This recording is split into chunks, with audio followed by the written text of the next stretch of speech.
Okay, awesome. Here we go. So it was January 2022. And we had a WeCon committee meeting, and we were trying to stimulate attendance and registration. And I know, Carlos, you were on the call, a couple of people here were on the call. And we were like, how do we get people to attend WeCon? And then I said, why don't we just do a LinkedIn Live? I was on LinkedIn last week as a guest. It was awesome. Let's do that. That should boost registration. And somebody said, great idea, Mandi. Why don't you roll with it? Right? Famous last words. You come up with the idea and then you have to actually do it. So I didn't know anything about podcasting. I didn't know anything about live streaming. I had been a guest on many podcasts before, but I had never done my own. I didn't know what equipment to use. I didn't know how to do it. I certainly didn't know what buttons to press. And then in walks Amani Roberts. Yes. And he raises his hand. He's like, I'll do that with you. That'll be fun. And I thought, oh, the networking side of me is like, well, Amani's the president of MPI Southern California. He's fancy. I'll network with him. That'll be cool. And lo and behold, he's a professional live streamer and a professional DJ. Yes. So what we did was once a week in 2022 for 5 weeks, we promoted WeCon registration. So week 1, we talked about general session speakers. Week 2, we talked about the breakout speakers. Week 3, we talked about highlighting certain sponsors. We talked about the philanthropy, the food and beverage. And guess what? It worked. We had record attendance. It stimulated it. And then after that, it was over. We didn't work together anymore. And we said, well, that's a bummer. We kind of liked working together. Yes. How do we keep this party going? And so we talked about starting our very own podcast. Now, this is back in 2022. And we thought, what in the world do we want to talk about? So what we said was, Amani's an entrepreneur. I'm an entrepreneur. Amani's a professor. He's a music industry professor. He loves business. I love business. I just had come back from a book tour where people would come up to me and they would tell me their grueling business stories. And some of them were triumphs and some of them were awful trips. And I thought, well, let's share that with the audience, right? Like, how selfish of me to keep that to myself. Let's share this with the audience. And that is how Adventures in Business podcast was born. Yeah. Now, 2 years later, we have a very, very loyal audience.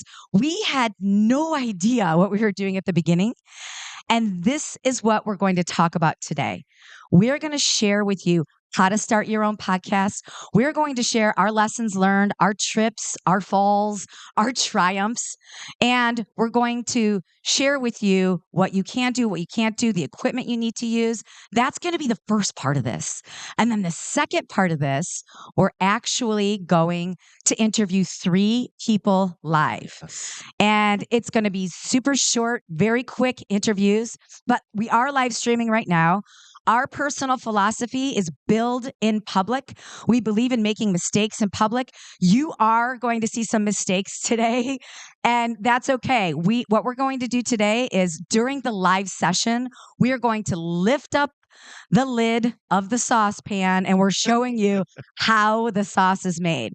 So in between each interview, we're not going to stop the cameras. We're going to adjust. You're going to hear us say this worked, this didn't work. You're going to hear us say all of this. And then at the very end, we're going to do a Q&A and we're going to answer all your questions. So how does that sound? Good. Okay, Right. good. Okay, awesome. Very good. Awesome.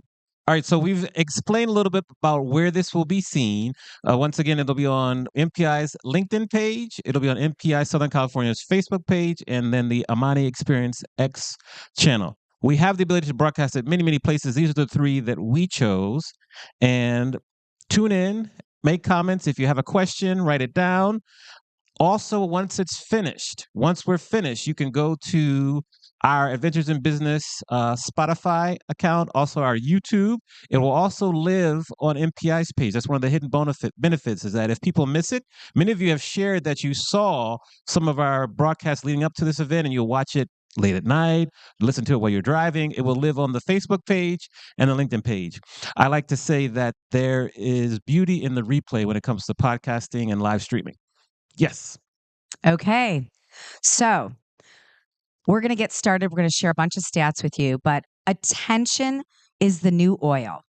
Okay. Oil, we have the oil economy, right? It runs our world. But attention is what drives the economy right now. Does anybody know this guy, Scott Galloway? Anybody? Right? He's a professor at NYU. He's an awesome keynote speaker. If you've never seen him before, he makes predictions and forecasts. But he actually has two great podcasts. One is the Prof G podcast, and the other one is Pivot. I hate the word pivot, but the other one is Pivot. And it's a great business podcast. And he's one of the four thinkers of our time about trends and business. And when he talks about attention is the new oil, we are in the attention economy right now. We have to be where people are. And where are people right now? On their phones. Exactly. Yes. The power is in your pocket. And the podcasting, whether you are a guest on a podcast, whether you create a podcast, or whether you listen to a podcast, or you may consider advertising, shifting some of your marketing dollars over to a podcast. You want to be where the attention is right now. And would you rather look at a magazine article, or would you rather be with somebody while they're walking their dog, or they're driving their kids, dropping them off at school? Or would you rather be with them when they're doing a sales appointment and you're inspiring them about something? So today we're going to talk about attention. So why do a podcast? Amani? Yes. Why do a podcast? There are many, many reasons. I like to say doing a podcast is one of the most intimate forms of networking you can do now. You're one-on-one with a guest. You're talking to them, ask them questions that you might not ask in public, but you can ask in private, sort of on the podcast. And I just think it's kind of the modern day way of networking. It's very effective. You know, there are many of our previous guests that are here and we saw them and it's like we seeing old friends. So it's a really strong way to build a quick relationship. It's like you're giving them access to your platform and your people to share their story, and you're helping them grow their platform, and you're also sharing their stories with your audience. So it's just a really common but a new way of networking. It's the newest way of networking. And it's a great way to interact. So the next one is thought leadership. So what you have to do right now to be relevant in the marketplace is establish yourself as a thought leader. And being a guest on a podcast, starting your own podcast, or really knowing anything about it is a great step towards establishing thought leadership, because your value as a person, people follow people. They don't follow the brands. You are a vehicle to the brand, right? So your way of establishing thought leadership is, hey, I just saw this really cool excerpt, this podcast. You might share a podcast. You don't have to create one. You have to listen one. You might just share one. And all of a sudden, somebody else may have that in common with you. Now, you do that more and more frequently. You're a thought leader. So we had a funny story about a guest. We had Erin Deal. Does anybody here know who Erin Deal is? We had her on our podcast. And I instantly fell in love with her. I didn't know her at all. I had the craziest lady crush because I was like, she likes teal. I like teal. She loves Oprah. I love Oprah. She's always doing high kicks at weddings and dance routines. I'm always doing high kicks. We fell madly in love. I love Erin Deal. And she was just a guest on our show. And through that quick connection, that accidental networking, that built both of our thought leadership, because Erin wrote a book. She wrote a book called I See You. Now, that book just came out 2 months ago. We had her on our show last year, but I started following her. We started helping each other. We started lifting each other up. We started building a community. So when she was launching her book, she asked me to be on her book launch squad. Okay. If you've never been asked to be on a book launch squad, just say yes. It is fun. It is the funnest thing I've ever done. She gave me the assets to share. I signed her book for her. I gave her all the testimonials. And we had a bunch of people that did that. But through our mutual relationship that started on this podcast, we now refer business to each other. She's helped us with some podcast stuff. I've helped her connect with speaker bureaus, DMOs, different DMCs. So that thought leadership and that networking is tied hand in hand. You never know who you're going to meet and how it's going to go. Now, when I first introduced you to Erin, I knew that you two were going to follow. So I set that up, and it worked out perfectly because I had met Erin about 4 years ago, and I said, I know who you would get along with very well. So I got you. Yes. Thank you, Amani. Kudos to you, Amani. Yes. Now, masterclass, whenever we're interviewing someone, it's like we're attending a masterclass put on by them. They're sharing their subject matter expertise, they're sharing their ups, their downs, what worked in their business, what didn't work in their business, and we just get to talk to them for 45 minutes. It's like a 45-minute masterclass, and it happens every week. And Amani has a journal. Like the guest will be talking, and he's right. He's like, Yes. wait a minute. I'm like, Amani, heads up, bro. He's just writing a journal. He's taking notes. It is a masterclass. It is a masterclass. Yes. So next, now this stat, I find this stat to be shattering, right? 135 million Americans, that is 47% of our population. 135 million Americans are reached monthly through podcasting. What other vehicle do we have that can be reached through anything? TV doesn't do that. Radio doesn't do that.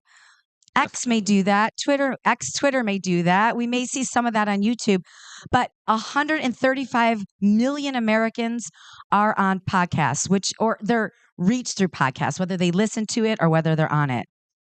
This next one is 93% of podcast listeners will listen to the entire episode. How many times have you been just in a sales meeting or a site inspection and people tune out after 10 minutes, right? How many times have you been interacting and your attendees and they're watching a keynote speaker and half of them are on their phone? Our attention span is not long anymore.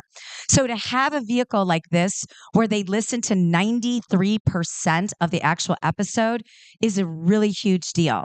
So if I was in charge of marketing dollars and I wanted to put my money towards something, I would really be thinking about, is it a magazine ad or is it a regional podcast? Is it radio? Is it a billboard? Is it a trade show even? Or is it a podcast? Because how many times have you been watching a commercial? Who watches those anymore? And people fast forward through them, right? What we have seen in podcasting is this is integrated marketing. So, for example, Amani loves these sweater vests, right? Yes. He's got like 16. Yes. He's got 16 of these last time I counted, Yes. right? Yes. Yes. There is no better sponsor for our show than Macy's, which is where he buys all his sweater vests. Yes. If you have a connection at Macy's, come see me, please. Also bow ties, but continue. The bow ties. So integrated marketing happens through this podcast. Nobody can fast forward through the commercial.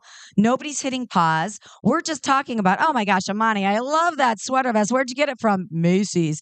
And it's the new product placement. How many movies have you seen where the MacBook, the logo is right there, or somebody's sipping on the Diet Coke? So the integrated marketing through a podcast is the new product placement. It's the new video ad. It's the new billboard. So with the attention that you have here and knowing that almost half of the United States is watching it, it's something to definitely consider. Now I know, well, first of all, where were you in like April of 2008? Now, if you were my age, you would be working. If you're younger, you might have been in elementary school. Just think about that. That was when I did my first ever podcast. I'm on my third now.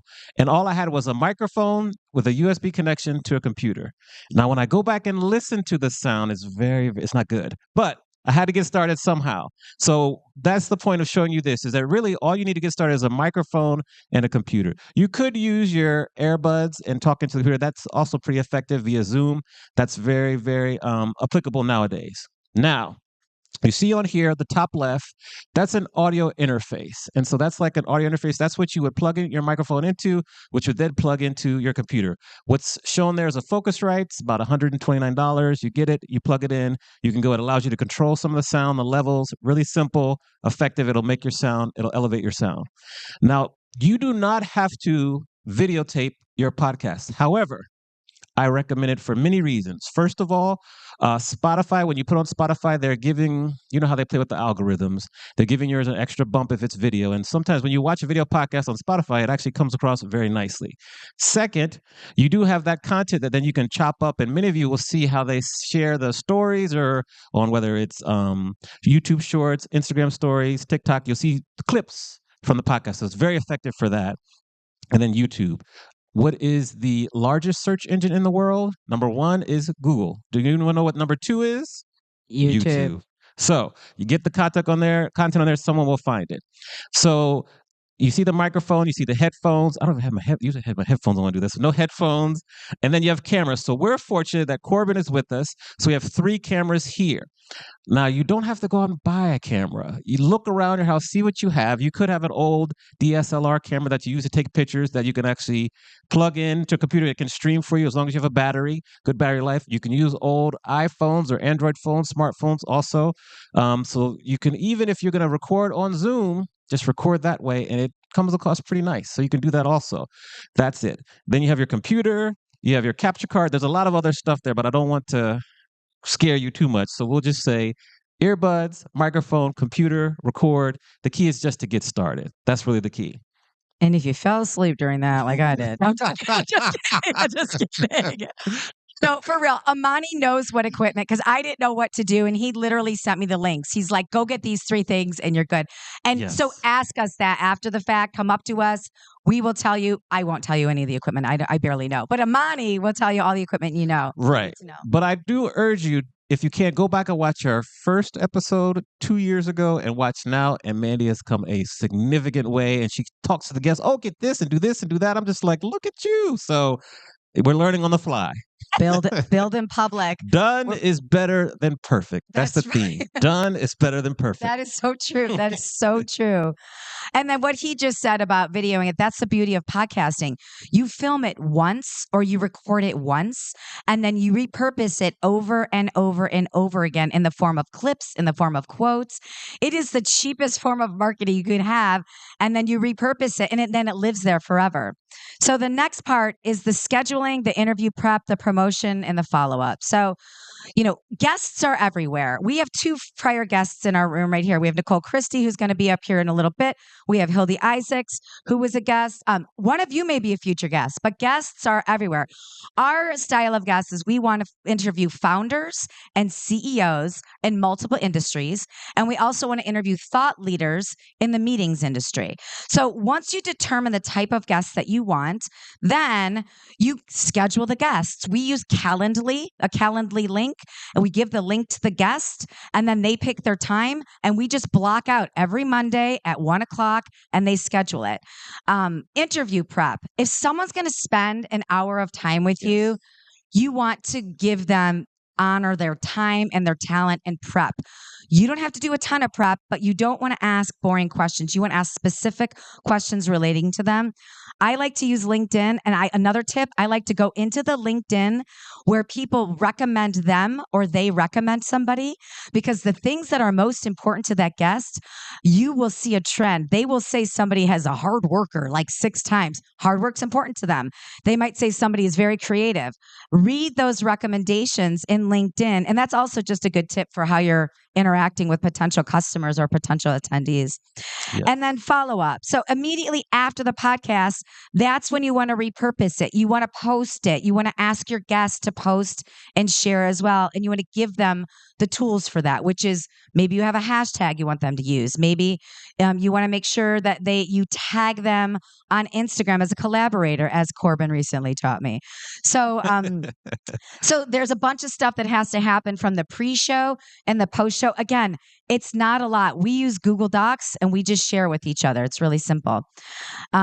Quick lesson. Let's just go to lessons learned. Okay. I'll tell you a story about Candace later on. It's fun. Yes, but I have a question for you, because you talked about how we're at 1:00 p.m. Pacific Standard Time, but some of our guests were on the East Coast. Some of them were Central Time Zone. Do you remember the guest and who we interviewed from the furthest away? Do you remember that? Australia. Yes. So there are no limits. I think it was 6 a.m. in Australia for our time. We interviewed her. It was an amazing interview, Pauline Nguyen. And so don't let time zones limit you. It can be anywhere. It's very effective. Lessons learned. Now we are go ahead. I was going to say, we have Scott Auden of Auden Hospitality, and he's in the UK. We interview him on Monday. Yes, I did. So, like 9:00 there. Yeah. We're not afraid of time zones. We're going to cover lessons learned as we go through it, but we want to share with you 3 ways and kind of with where you can host a podcast and why. At a conference, this is a picture of me at WEC when we were in Cancun, and I did the pre-show for MPI, and conferences. You can do you podcast at a conference. If you think of it this way, like say you're at a conference and you want to activate your booth or whatever, you could interview people there, record it, then you can release like maybe an 8 or a 10 episode podcast, like a season. Then you're done with it for half a year, come back and do another one. So you could do it in a trade show. It's very effective. It draws people's attention. You can set up a nice booth. It's a lot better than stale French fries and sliders. If you want to draw people to a trade show booth, Yes. invite your targets and say, hey, can I grab your opinion for 20 minutes on the microphone? Who's going to say no to that? People love talking about themselves. It's a great pull to the trade show booth. And not only is it a pull to invite your targets as you're chatting with them, but the lights and camera and action surrounding it is also a draw. As we did this last year in the ballroom foyer for WeCon. And an unintended consequence was, Amani, people were taking so many pictures of us and we didn't know it. So it adds to the engagement of your conference as well. Yes. So like man, you mentioned last year we were in the common area for that. You've seen how we also promote registration. We do that for WeCon. We do it very effectively. So if you're planning a conference and you want to just activate your registration and get people excited, get some of the executives, sponsors, maybe some of your keynote speakers, when you book them, get them to come to an early, a pre-show and drum up excitement. It worked. People remember it. It also carries a through line because people are like, oh, I saw you on the show. I saw you on the podcast before. It really helps people, makes you feel more like kind of at home and connected to the show and to the event too. Yeah, and I love this one. This is Stacy from Universal Studios. We had so much fun with her last year. She was a sponsor. We interviewed her. We got to show a Mario Kart video that we live streamed to all the different platforms. Yeah. But this was a great way to give a sponsor more visibility than they might not have already had. And she was delightful. She was a great guest. And then the sponsor will take the video, chop it up and say, look what we did. Here we were at this conference, and just it keeps going and keeps growing. And then promote registration, just like we talked about at the beginning. And honestly, we don't care if you listen to a podcast, if you create your own podcast, if you share a podcast. We don't care which method you do. But when you leave today, make a decision of one little thing you're going to apply to your newfound podcast world, because it is a space that you've got to be a part of. It is a space that's not going anywhere. I mean, SmartList. Does anybody here listen to SmartList podcast with? Yes, right? That's such a great podcast. That was just bought by Sirius XM for multi-million dollars. Like, this is not going anywhere, and it just keeps jumping every year. So again, we're not up here trying to sell you into like, use us for your podcast or like, come on our show or listen to our show. But you could do all those things if you want.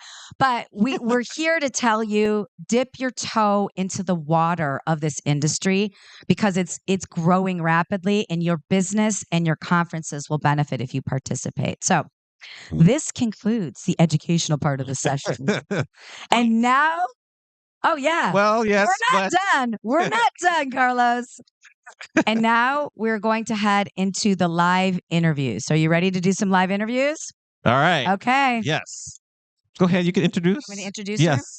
Okay, our first guest is the founder and CEO of Trula Productions. She is a 10-year Microsoft veteran, and she is the founder and host of Here For Me podcast. Also, she is a speaker today on resilience at 3:15 in the room right around the corner. So please help us welcome to the stage, Nicole Christie. Nicole Christie, yes. Come on up. So as we're doing that, I'll check with Cora, make sure everything's going well. We're going to hop on the comments. So you can leave comments. And now we go back to like our location 2. We good? You Yes. good? I'm good. You good? Yes, we're good. Okay. First question for Nicole. First question. Well, should we tell them a little something about what we learned about this seating arrangement? I forget, but go ahead. Tell them what we learned. In the past, when we've interviewed people live, we put the guest in the middle because we want them to feel comfortable.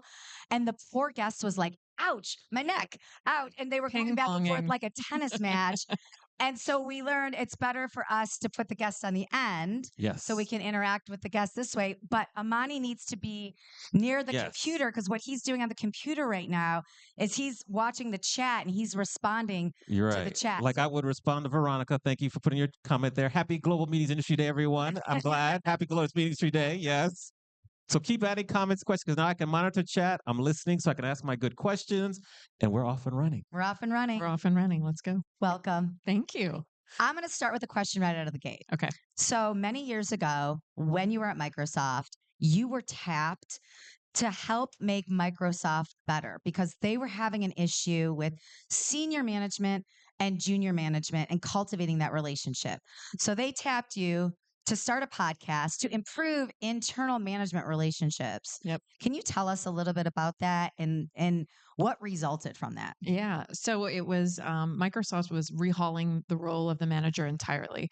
And it was an initiative called Manager Reimagined. And they launched some new manager expectations, which are model coaching care. It's all public information for everybody.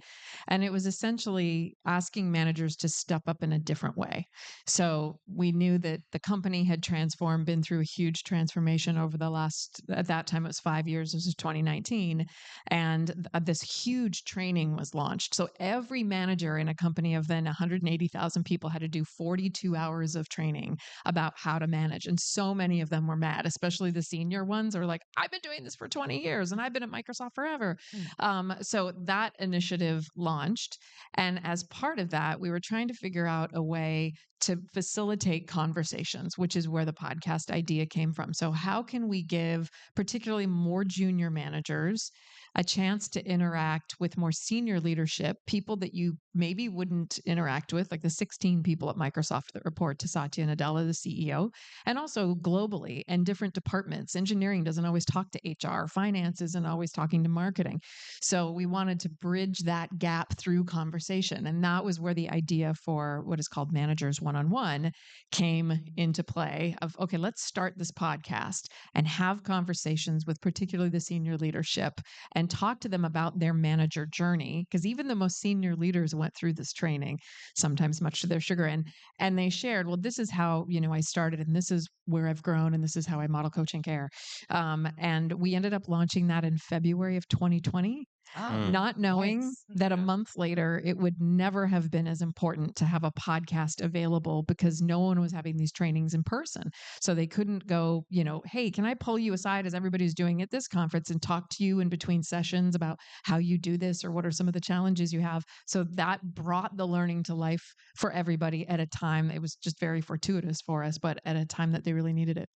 Nice. So my question for Nicole is for your current podcast, how has that benefited you personally and professionally? Personally, so my podcast here for me is about the power of choosing yourself and how the best self-care comes from the inside. And I talk to people who have walked through fire, which is my session at 2:15 after this, and come out the other side realizing they haven't showed up for themselves in their lives.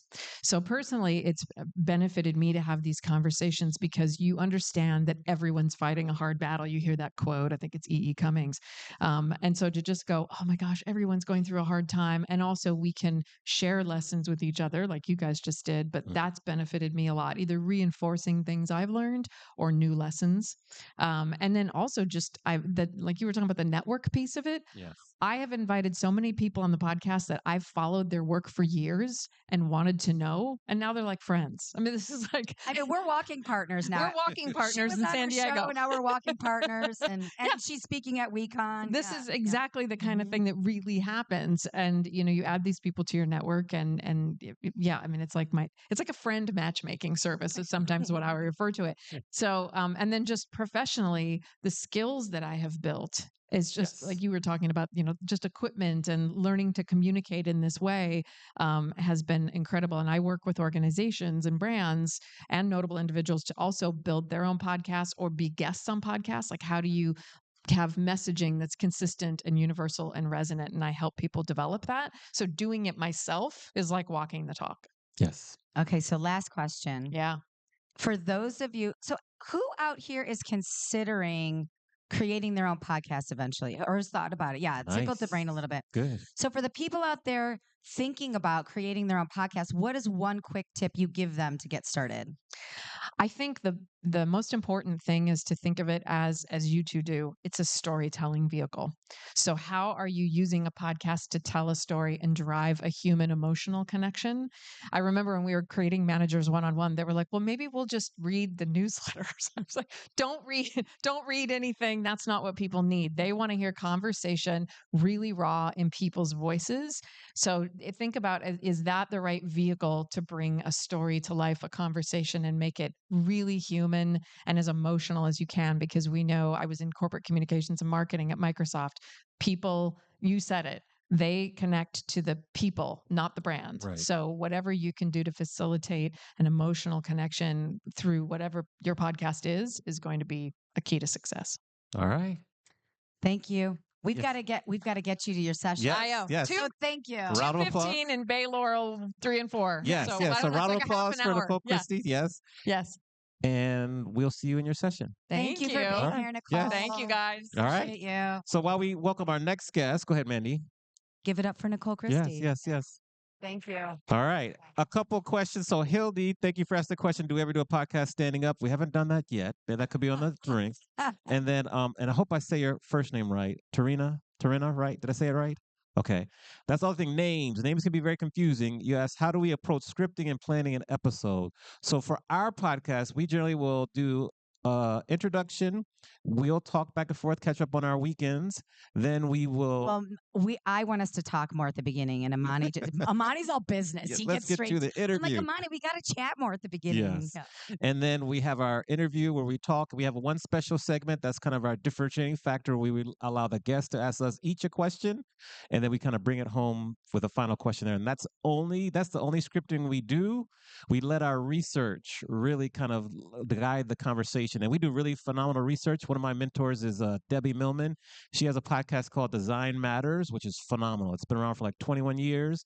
She does great research, so I try to follow the example she sets, and we just let that guide our conversation. Yeah, and one thing about scripting is I have been on hundreds of podcasts as a guest, and those podcasts that send me the questions in advance, I hate it because you're just memorizing answers and talking points, and that is not an organic, authentic conversation. That is somebody asking you a question, then you repeating the answer like a robot, and then somebody on the other side asking a question. That doesn't build a deep relationship. So we are really big on, we don't give questions in advance. The Wednesday before the show goes out, we send an email to our guests and we let them know the format of the show. We let them know at 20 minutes before the show is over, we'll flip the script and you can ask us a question, and then we'll ask you how we can support you. So we let them know how it's going to go, but we don't let them know questions because we really want to have that authentic conversation. So does that answer the question, Hildy? Yes. That wasn't Hildy. That was Tarina. Oh, yes, Tarina. Yes. Does that answer the question? Tarina has a podcast too, everybody. Tarina, tell everybody what your podcast name is. Yes. Okay. So check for it out. For the people watching online, she said Fearfully and Wonderfully Gray. So check that out. Subscribe, listen, promote, rate. And now, who's our next guest? Our next guest, we love this person. So she's the CEO of Laguna Beach DMO, and she had her own podcast with her previous DMO. She's a documentarian. She's respected and loved in our industry. Rachel O'Neill Kuzi. Yes. Round of applause. Welcome. Bring water. Good. So I'm going to start with asking the first question for you. All right, let's hear it. How did doing a podcast benefit your work with your DMO? So I've had 2 different podcasts. So the one that I had in Dana Point was an interview style. And I loved that podcast because it really made me get in deep with my community. I got to hear their stories, why they started their businesses, why Dana Point was so important to them. And then my podcast with Laguna Beach, Yes. It's called From Radical Origins. Please go listen. It's amazing. Totally different. We went back in history. We found people, we interviewed them, and we made it more of a storytelling podcast.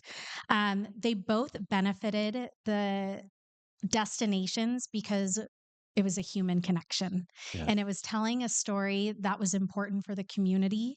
And the beauty of a podcast is it lives forever. Yes. So no matter what happens, somebody down the road is going to be able to listen to that. It's evergreen, and people get to have that. Yeah. What's unexpected results of both of the podcasts or one of the podcasts? Something that happened that you're like, that's awesome. I'm so glad that happened, but I certainly didn't plan for that. So it's kind of cool. Like this storytelling one that I'm doing in Laguna Beach right now. I had these two people that I had interviewed for the same podcast at different times, and they met each other when we did the documentary. I follow everybody on Instagram. All of a sudden, I see them having cocktails in Moya's backyard. And so I comment and I said, "Oh my gosh, I love to see the two of you together." And they said, "Well, we wouldn't have met if it wasn't for you." And so I thought that was really cool that people that live in the same community are being brought together by this project. I love that. And I think that's an important point you make about building community, because podcasts do build community. Hildy and I are here because we were also interviewed on a different podcast. The first time we met was in real life was yesterday, but we've been on a weekly audio podcast together once a week for the last 3 years. So, and that's a community, a real cool community. So you're right. And I saw that You did. on your Instagram. Yeah. I was like, oh, that's cool. But the community aspect of it is so powerful. I'm so glad you said that. Thank you. Now, if we're going to go back to, I love this question. I ask it in many different forms, but before you even started your first podcast and give your younger podcasting self advice based on all the lessons you've learned, what advice would you share? Because that can help many of the people in the audience who are thinking about, do I start one? Do I not? What do you say? Preparation is key. So with the interview style podcast that I didn't always prepare enough in advance with the people that I was interviewing. And there was certain times that I was scrambling. And luckily I had a lot of people in the community that I loved that I was able to call and be like, I'm interviewing you in 5 minutes. I'm showing up at your place of business. Be ready. But I wish that I would have locked in maybe a backup for the backup for the backup. That's good. Yeah, because we have the same thing with the backup for the backup for the backup. Yeah. Okay, last question. Okay. What are some podcasts that you listen to? Because not everybody here is going to start their own podcast. They may have never listened to one before. So what podcast do we get them started with? Well, to start, obviously listen to From Radical Origins. But then after that, Smartless, I am like absolutely obsessed with it. It is so funny. They have the best guests on. I love their banter. And the cool thing is that a lot of podcasts that you see today have a video component. Yeah. And Smartless, they are so like, we are not doing a video component. We want to be storytellers, and we want you to listen. And they're great at it. I love that podcast. It's so good. Smartless. So funny. Yeah. Yeah. Okay. All right. Any I mean, we could ask questions for days, but I think, this is a good pause right here. I have one quick final question. Okay. So what you may not know is Rachel has crippling stage fright. Yes. Now you may not know that because she did such a great job, right? Oh, yes. Yes. So what advice do you have for people out there that think, I can't get on a stage, I can't speak on a microphone, I can't get on a podcast? What advice do you have? I would say to do it with people that make you feel comfortable the first time around. And it feels better seated, actually. So if you have the opportunity and you're in a seat, it probably doesn't feel as terrible. Just carry a chair around with you. Carry a chair around. And I know it's shocking because there's a few of you in this room that have watched me karaoke. That's different, Ozzy. Yes. Well, thank you so much for being here. Thanks You're for welcome. taking time. Everybody. Round of applause. Yes. Rachel, Yes. O'Neal, Kuzi. Thank you. Thank you. So funny story, because she talked about how it lives forever. I did a podcast with a camp that I volunteer for. It's camp spinoff, kids that are DJing, want to learn how to DJ. And just this past January, someone graduated from like college, and they used the episode we did 5 years ago as part of their final class presentation for graduating. And they talked about how much they've grown since that specific episode. So it lives forever, good and bad. Yes. Good and bad. Yeah. Yeah. Like when Amani says, if you go back to our very first podcast we did in person, we had a test guest and it was somebody higher up from Visa. Yes. And we aired the test guests. We didn't do a private rehearsal. We aired it because we're like, we're building a public. Let's just see. And it went really well. But Yeah. what I didn't tell Amani was it was my brother-in-law. And because I didn't want him to have any preconceived notions about it, I wanted him to do, he would normally prepare the way you Of prepared. course. But I wanted it to be as professional as possible. But if you go back and look at that interview versus what we've got now, it's so much better. You do just keep getting better with each one. So should we bring in our final guest? Yes. Okay. Now, this is going to be different because this person doesn't have a podcast that we know of or yet. Or we don't know if she listens to podcasts or not. We'll find out. But we wanted to bring her up because she is a thought leader in our industry. She is a very revered meeting planner, and she's been on both sides of the industry. And we wanted you to get a feel for what is it like just to interview somebody where we're not talking about podcasts, just to interview a regular guest. So please welcome to the stage, Brandy Thigpen, Vice President of Events and Marketing with City National Bank. Hello, Brandy. Hello. Oh, Thanks for thank you being for here. having me. It's our pleasure. You're on. Yes, we'll make sure you're on there. Remember, after this, we have Q&A, so get your questions ready for Testing. that. Yes, Yeah, there we go. okay. Good. You're in. So, well, are we allowed to ask questions about a podcast or not? Because I have a Yes, question. whatever we We can ask want. what we want. Yeah. When you're planning events, now that you've kind of learned some more about podcasts and kind of how it works, have you seen any ways where it could fit or even make your event even more memorable? Podcast, making my events more memorable. I do a lot of events that are education focused. So I imagine there's some financial education, some wealth management podcasts out there. I haven't used them, but perhaps that's something new that we can integrate in the future. Yeah. Yeah, it's a good question because a lot of people ask. Somebody asked us a couple years ago can you take us from the screen, like behind the screen to the stage? And we're like, I guess we had never done it before. So we're still getting our sea legs Right. and learning on that too. So thank you for that. I have a non-podcast related question. So you have such a spectacular pedigree of like whether it's Special Olympics or whether it's the LA Tourism Board or whether it's City National Bank or all the volunteer stuff that you do. What is one common thread for you that sticks out in your mind, whether it's something that you learned early on that you continue to do, or what is the common thread for you that you apply towards your daily work world?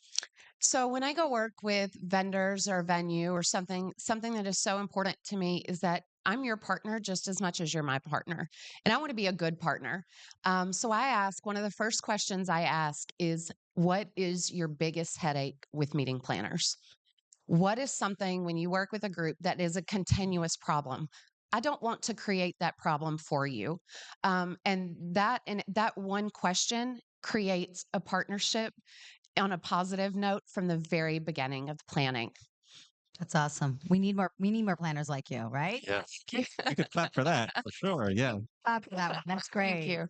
In celebration of Global Meetings Industry Day, what's your perspective on the industry where we are today and what excites you about our future? Oh, there's so much. And I talk about this a lot. Mandy's heard this several times, but service is so important, and we've seen it change a lot. And I think some of that is post-COVID. I don't know if it's generational. I don't know if it's that we're not preparing our folks, coming into the industry. But I think just moving forward, keeping that in mind as we are training. And I used to work with a company that had a training program that you train your replacement. And now when I'm working with people, if you've got in your role, if you're training someone to come in so that when you move on to your next role, you have someone that can step in, it's helpful. It saves the company money. It's easier to transition. But just setting everyone up for success with that level of service that we need. And I think we can do better of that in the future. And I think there's a big eye on that right now. That's true. I agree. 100%. Okay, I'm going to switch gears for a minute. I'm not going back to the Wayback Machine. Amani always jokes that I like to go back to the Wayback Machine. We're not going there. Okay. Working parents. How many working parents do we have in the audience? Right? Like the majority of the audience, hands up to working parents. Yes. You're a working parent. I am. And we have a demanding schedule and we're traveling. And then when you're not traveling, it's still demanding at home. So, what rituals or routines do you have as a working parent that kind of keeps the ship as righted as possible? Fortunately, we're in a fun industry. We're not in, I'm not a surgeon, anything like that. I'm in an industry where I can incorporate my son into my work. If I need to do a site visit at Universal Studios, we might do that on a Saturday afternoon and my son might get to come along and we, go to the park if I need to go experience a hotel, I like to go to hotels and not tell them who I am and check in and stay and see what the experience is like. If I tell you that I'm coming to do a site, you may put me in the system as a VIP and you may treat me like a VIP. I don't want to know how you're going to treat your VIPs. I want to know how you're going to treat your guest, period. So I take my son on a lot of those visits. I do in this industry, of course, just exploring the city is work for me. I can take him along, with adventures like that. He's become a little high maintenance. Um, but I block my calendar in the mornings for time for him to get ready for school, and then I give myself 30 minutes after school drop off time. I don't schedule meetings immediately right after school drop off. That gives him the time that he needs that I can focus on him to get him to school in the morning, and then I don't have to rush him out of the door, get out of the car so that I can get back. I have a meeting. When I pick him up from school in the afternoons, same thing. I have that block of time so that we can get home. I can make him a snack. I have the time to sit down and, listen to how his day was. So I think it's important where I block my calendar to give him the attention that he needs as well. So, prioritization and time blocking. I love that. Yes. Round of applause. Yes, yes. It's good. Thank you. Good stuff. So our final question for you. When I teach, the majority of my students, they want to be like event planners. If you were in front of, say, students that are getting ready to graduate in 1 month, what advice would you give them as they're getting ready to potentially enter into our industry? Use your network. Your network to me is my greatest tool in my tool belt. Mandi is someone who inspired me probably 12, 13 years ago. I was still early on in my career. I just moved to LA and I saw her speak and I thought, wow, I want to be like her when I grow up. Yes. Mandi and I just met in person for the first time 3 or 4 months ago. And now to be here with you and share the stage with you too is so special to me. Thank you. But your network, I've used my network to not only get other roles for myself, I've used my network to help people within my network get their next role. I've used my network to help you get if you've got a role to fill, and we're all here together. And I use my network to, hire my vendors and my suppliers and providers. And so start that network early. LinkedIn is very important to me. And I always tell folks, you never know who's standing in line in front of you at McDonald's. And so just the way you treat people and the way you speak to people, it's important. So I love that. And just a quick story about Brandy is we met for the first time in January. I was mesmerized. Another girl crush. I was mesmerized because she was on stage at State of the Industry and she said like everything I had been thinking about our industry. And then I invited her to be a guest speaker for the class that I teach. I teach site and selection and contract negotiation. I invited her to be a guest speaker, and this woman told everybody in the class, like, email me, reach out to me on LinkedIn. And so not only is she telling you to build your network, but she is lifting up students and helping them build their network and really, really just, walking the walk. So I appreciate you for that. And Thank you. It's a really awesome thing to see. Thank Awesome. you. Well, thank you very much for joining us. Round of applause Absolutely. for Brandy Thank right you. here. Being here, Brandy. Awesome. Yes. We appreciate you. All right, so now we're gonna get up and stand. We'll stand up because now we're to the Q&A portion of the program. Yeah, so just a little behind the scenes thing. Yes. These are the only notes I had. Like Amani had no notes, I No don't think. notes. Yeah. These are the only notes. So I just wrote down 2 or 3 questions for each person, and I did write these down in advance. But there are times when we are doing our podcast that we're not writing anything down in advance. We're just doing the research and remembering it. But you really only need a couple questions because then you just saw the conversation does flow pretty well. So Questions. Okay, so Carlos, you say your question. I'm going to repeat it so our online audience can hear you also. Ready? thank Thank you. One at a time.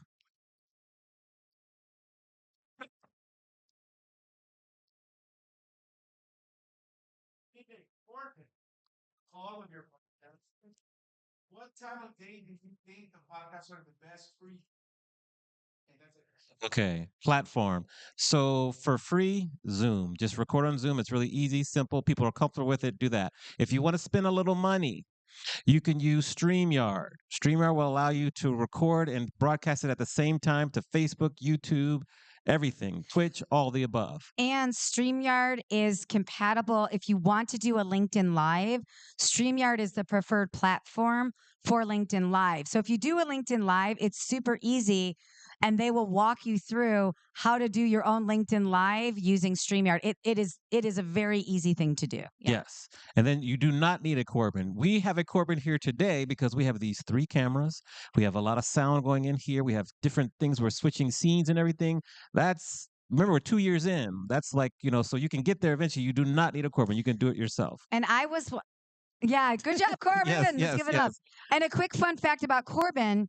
For 2 years, so for 3 years, Corbin was my speech editor. So I would send him recorded speeches. He would edit the clips and would send everything out to anybody who's hiring me as a speaker. So when we started the show, we need somebody to edit the clips. Yes. So he edited our clips. Well, Corbin is growing his business. So he's moving on to event production, like live events, like what we're doing here. So we're in a couple weeks or so, we're no longer going to have him do our video clips or have somebody else do it. But Corbin is going to still be with us for all of these live events we do. So I say that twofold. One, how it looks when you first start isn't how it's going to always be. And you hope that people grow and evolve and stuff with you. But number 2, if you're looking for somebody to help you with a live event, Corbin obviously knows what he's doing. So go see him after. Yes. Did we answer all the questions for you? Oh. I would say because podcasts are recorded and people can listen when they're walking, driving, commuting, it doesn't really matter. Which works best for you and what can you be consistent with? If you're going to be live and you're going to go live consistently, we're consistent Mondays, 1 p.m. Pacific, every week for the most part. So that's if you want to go live. If you just want to record your podcast and then distribute it, what works best for you? Fit it around your schedule. Yeah, and most podcasts are not live. That's our differentiator is that we are live. Most podcasts are recorded and they're released whenever you want to release them. But when you release it either on the same day every week, on the same day every month. Be consistent because that consistency and frequency is important. So we are live every Monday at 1, but we also record a mini podcast. And that was our way of getting to our 100 episode mark.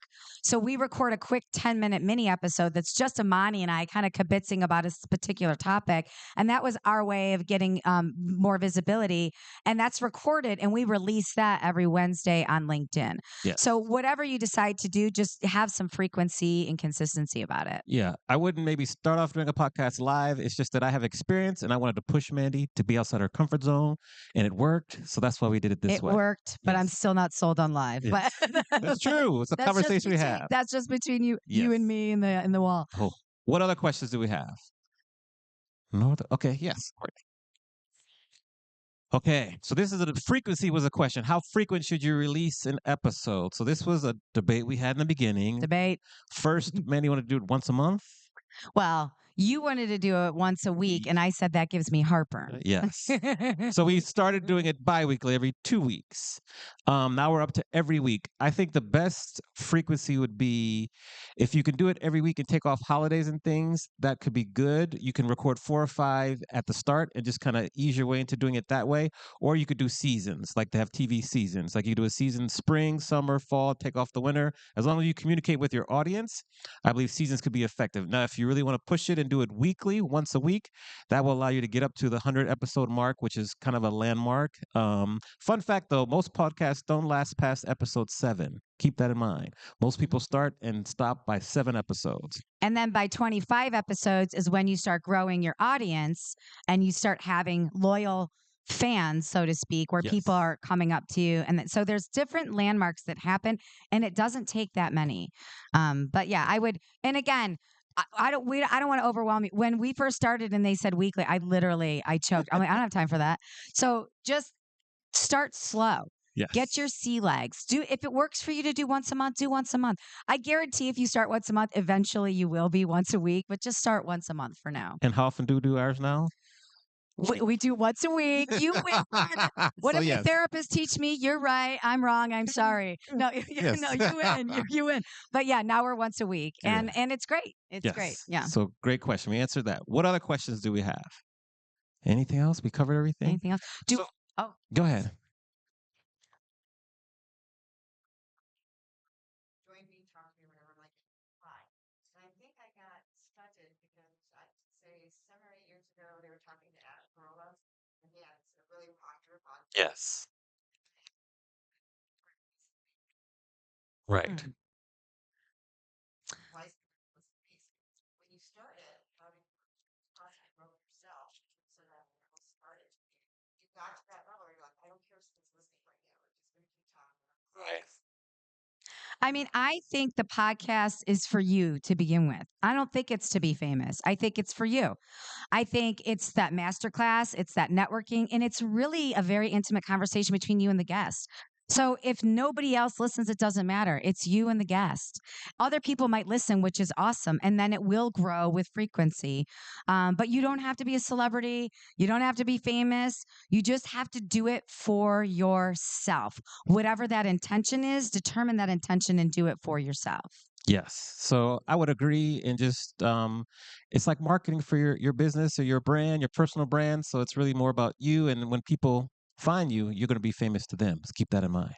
Yes. Yeah, we have people coming up to us all the time like, "Oh, I just listened to the show and this really resonated with me." And that, that makes us charge on another week and another week. And it helps us curate our guests a little differently too, because we've learned certain guests are really popular. Guests that we wouldn't expect are popular either. So, you kind of want to pay attention what people are saying as well. So we have a couple of free giveaways for you. We're going to give you the deck for here. Also going to send you a link where you can get all the equipment that you need. We just asked that this is one of the fun surveys we do. So you can kind of take the QR code, fill out the survey here. It asks you about 5 questions and you can do that. Just for final advice or whatever, I would say first listen to some podcasts and then just kind of just try it out, try it out one time, once a week, once a month, and see how you like it. You can grow. It's great marketing. And I think it's going to continue to get more popular. Yeah. And my final advice is if you do decide to do it, it doesn't have to be perfect. Have fun with it, experiment with it, and just know that this is an industry that is growing rapidly. And it's way more important to be a part of it than to be that person that you're like, I wish I would have listened to a podcast. I wish I would have started my podcast. I wish I would have promoted a podcast. You don't want to be left behind because this is growing rapidly. So just dip your toe in the water and figure it out after today. And come to us. Ask us any questions you want. I don't know if we do we have a slide? Oh, yeah, we have a slide. And we're going to share our favorite podcast, too. It's like I love Jay Shetty show. I love him. Design Matters, Lewis Howes. Also, as a music fan, I love R&B Money. Now, keep in mind, they curse a lot on that one. So just earmuffs. If their kids around and stuff, they curse. But they have great interviews. What about you? Mine is, Pivot. Pivot with Scott Galloway, Prof G, Armchair Expert, and Smartlist. Those are my favorite podcasts too. Yes. So come see us. Yes. Ask us questions. If you need coaching on how to start a podcast, Amani can help you. If you want to do a podcast at a trade show or an event, let us know. If you have any questions at all or anything, or maybe you have a future guest for us, come visit us and let us know. And thank you so much for being an awesome audience today. We really appreciate it. Yes, round of applause. Thank you. Connect with us on LinkedIn. Those are our QR codes. And we just appreciate you being in this session, being attentive, asking good questions. And I'm going to walk over here and stop the live stream. That's kind of the final step. And then we're done. But just thanks again to our guests who came on stage with us. And I'm glad to see everyone here at WeCon. So awesome. Thank you. Bye, everybody. Take care.